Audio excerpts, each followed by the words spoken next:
Has writing been your career choice from the get-go? When you went to university, when you were getting your education, was that the number one thing that you wanted, or were you sort of like in between career choices at any points, would you I say? think I, it's really tricky because it's tricky to sort of cast my mind back to sort of how I was thinking and what I was thinking when I went to uni. I did English language as a degree, which is an interesting one because it's sort of like the science of language. It's like Yeah. how it all fits together, and so it wasn't like a traditional like English lit sort of writerly kind of thing.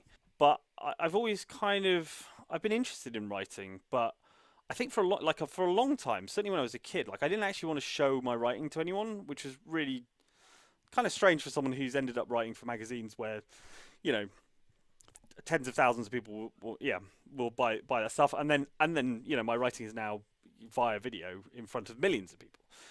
But certainly, I think before I even before university, I don't think I ever really wrote anything for kind of like public consumption. And then I started writing for the university newspaper partly because I thought it would be a good writing exercise and good to kind of get some words out there and kind of get over that sort of self consciousness or like nervousness or fear of failure, but also because figured I'd be able to spin it into some free video games, which I absolutely did. So my final year of uni, I actually like got on the phone to all these video game publishers and got them to send me copies of games to review for these student newspapers. So Wow. this is gonna absolutely sort of age me, but on the day that Grand Theft Auto San Andreas came out and everyone was like queuing around the block at stores and stuff, a jiffy bag from Rockstar plopped through the letterbox at the student newspaper office with a copy of San Andreas on the PS2, sorry, for me, which was amazing. It was like Yeah. it was crazy. So I did a lot of the kind of early legwork at my university newspaper, and that really helped me when I ended up then getting a paid internship back when paid internships were a thing at PC Format magazine, right? So I wrote for them for a bit, and then I wrote for Official Xbox magazine, and then I ended up on YouTube, which is a very convoluted way of saying I don't really know if I knew it was the career. I didn't know if I was going to be writing for a career, but I think I thought it was a good career to have probably. But I don't know. I could have ended up all sorts of places. I think I didn't really have a plan, but a few good opportunities like arose, and I kind of grabbed them with both hands. I think that's the best way to describe it. Blimey though, like you were saying, like to show your work, to show any bit of writing is a very vulnerable thing to do, and I'm very Yeah, happy yeah, I that you was were able to do frightened. it. Mm-hmm. Obviously. Yeah, I'm lucky. I'm lucky I got over that sort of.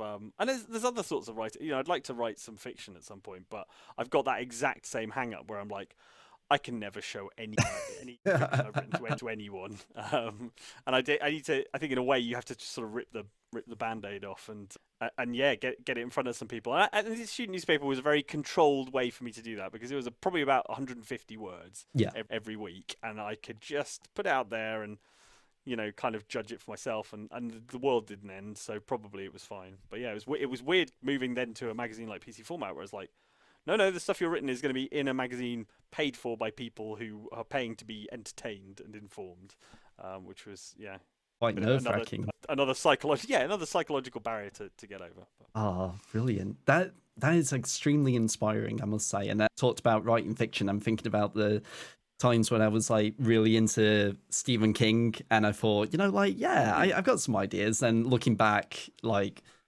over a decade later, I'm like, this was terrible.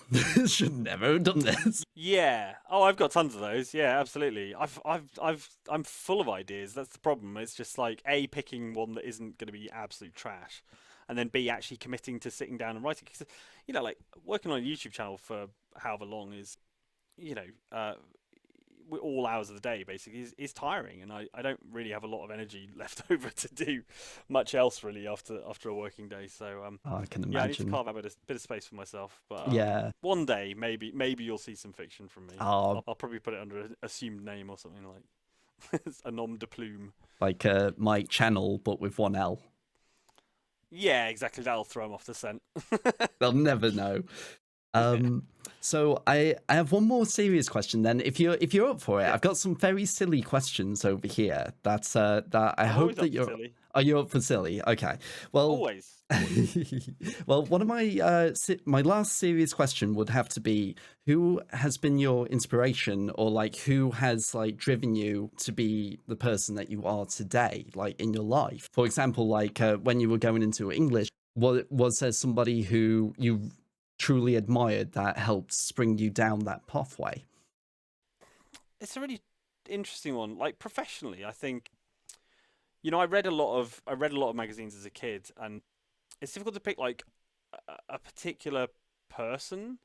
But I read a lot of magazines by Future Publishing, right, which is the company that I eventually ended up working for. They published PC Format and they published the official Xbox magazine, but they also did like PC Gamer and Games Master magazine, which I used to read as a kid. And before that, like ST Format, which my dad used to get.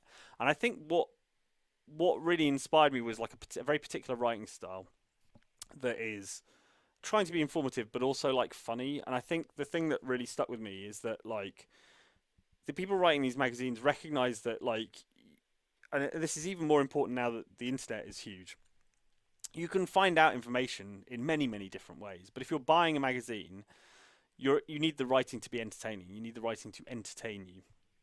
And I think that's something that kind of stuck with me, is that the future publishing style was always quite irreverent and funny and filled with jokes. And I just think it's really important that any piece of writing should deliver as a piece of entertainment as well.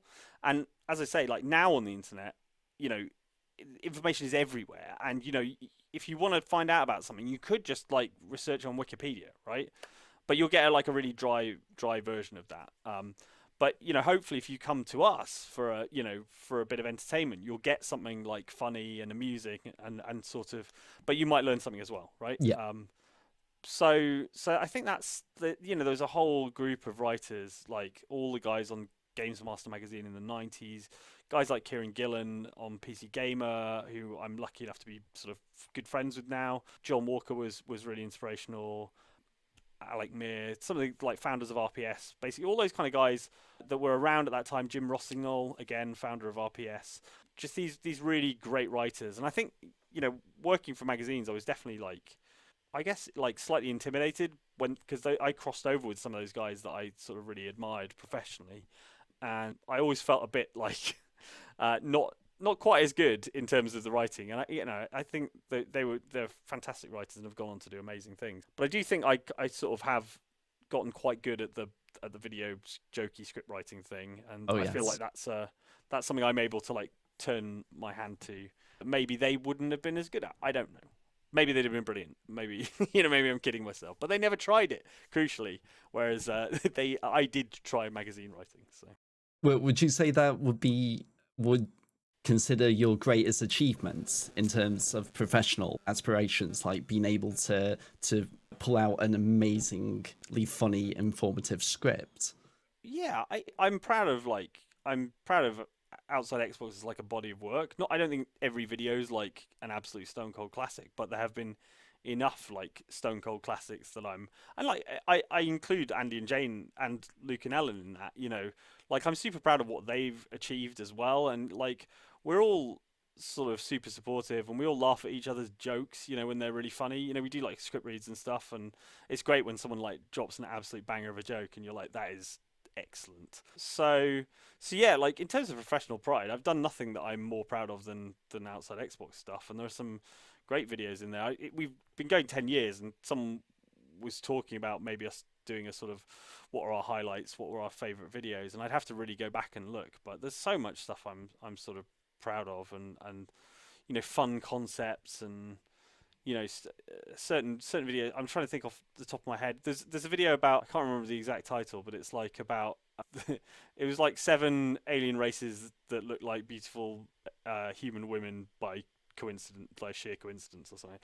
And like that was a concept that I sort of came up with, and I think I did the bulk of the writing on that script, and I was really proud of that one. I thought it was like a really funny, sarky, like slightly contentious, aren't video games a bit silly kind of thing, and it did really well. And yeah, there's a few others, like a stupid list I made about like I think I made a video called like 007 times video game James Bond was the worst James Bond. Yes, That was like really fun to write as that well. was so Like, good.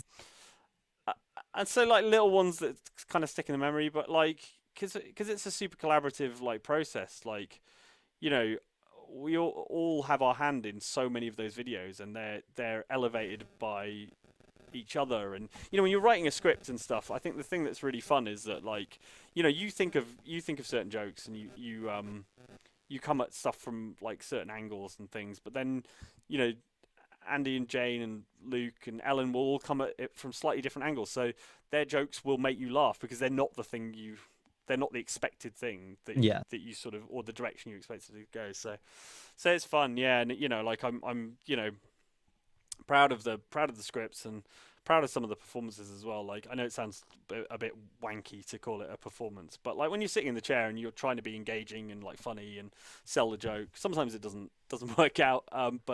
But sometimes you're like, yeah, I really nailed that joke, and there's some fun stuff in there. So yeah, like enormously proud of Outside Xbox stuff, and I don't think anything I've done professionally is as good as the stuff we've produced for Outside Xbox. Oh, brilliant.